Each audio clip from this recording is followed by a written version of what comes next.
रमेश अब बड़ा हो गया था। पढ़ लिख कर अब उसकी एक अच्छी सी नौकरी एक शहर में भी लग गई थी।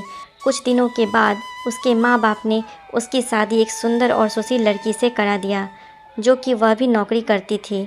अब रमेश और उसकी पत्नी दोनों जॉब करते हुए एक साथ एक ही शहर में बस गए थे।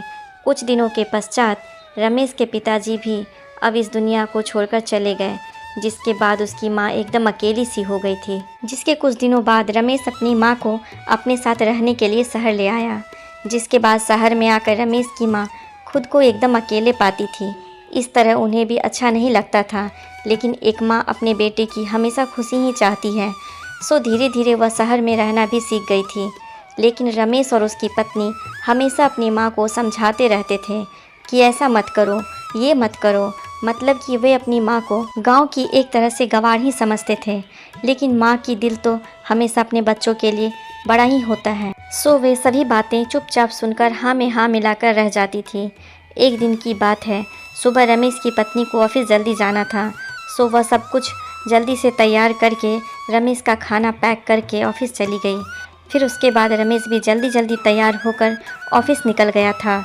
फिर कुछ समय बाद रमेश की माँ ने देखा कि उसका बेटा तो खाना का लंच बॉक्स तो घर पर ही भूल गया है। तो माँ ने बिना देर करते हुए फटाफट ऑफिस पहुँच गई और पास में कुर्सी पर बैठ गई, क्योंकि कंपनी में बाहर के व्यक्तियों को अंदर जाने के लिए मना था। सो फिर बेटे को दिक्कत ना हो इसलिए फ़ोन ना करके मैसेज किया, लेकिन रमेश अपने काम में बिज़ी था। सो माँ के मैसेज पर ज़्यादा ध्यान ना दिया, लेकिन उसकी माँ बाहर कब से उसका इंतज़ार कर रही थी।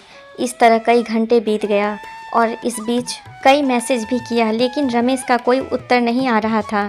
इस तरह रमेश की माँ को चिंता होने लगी, लेकिन रमेश अपनी माँ के कई मैसेज आने के बाद भी वह अंदर ही अंदर खूब गुस्सा होने लगा था।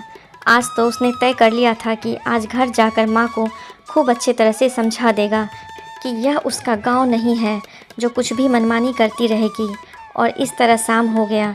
अब रमेश घर जाने के लिए कंपनी के बाहर निकला तो देखा उसकी माँ तो यहीं खड़ी है, जिसे देखकर उसका गुस्सा अब सातवें आसमान पर था और बिना कुछ पूछे ही अपनी माँ को डांट फटकारने लगा कि पहले तो घर में खाली बैठे बैठे मैसेज से परेशान करती रहती है और अब तो इसके कंपनी में भी आ गई है। उनका यह गांव नहीं है जो मनमानी करती रहेगी। यह सुनकर रमेश की माँ ने खाने का टिफ़िन रमेश की ओर आगे बढ़ा दिया, जिसे देखकर रमेश को अब समझते हुए देर न लगी कि वह अपना खाना भूल गया था, जिसे माँ ने उसे देने के लिए यहाँ आई थी। इसके बाद रमेश की माँ बोली, बेटा भले ही तुम बड़े हो गए हो, बड़े शहर में रहने लगे हो, भले ही अच्छे बुरे की ज़्यादा समझ आ गई हो, लेकिन मेरे लिए आज भी मेरे कलेजे का टुकड़ा ही हो, जिसे मैंने बचपन से लेकर आज तक पालते हुए आ रही हूँ। रमेश की अब आंखें खुल चुकी थी कि आखिर उसकी माँ उसकी परवाह करते हुए खाना लेकर आई थी, जिसे वह बिना सोचे समझे अपनी माँ को ही डांटे जा रहा था। अब वह अपने किए हुए पर बहुत पछतावा हो रहा था, जिसे देखकर माँ ने उसे एक बार फिर से अपने गले लगा लिया और इस तरह रमेश अब आगे से खुद को माँ के लिए बदल लिया था। अब उसकी पहले से ज़्यादा अच्छे से देखभाल करने लगा था।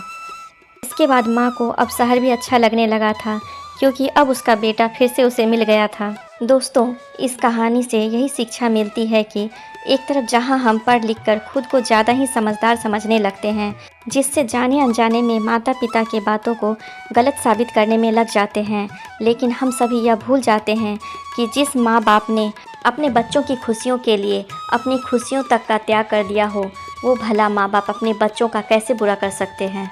दोस्तों, स्टोरी पसंद आए तो प्लीज़ चैनल को सब्सक्राइब कर हमें सपोर्ट करें।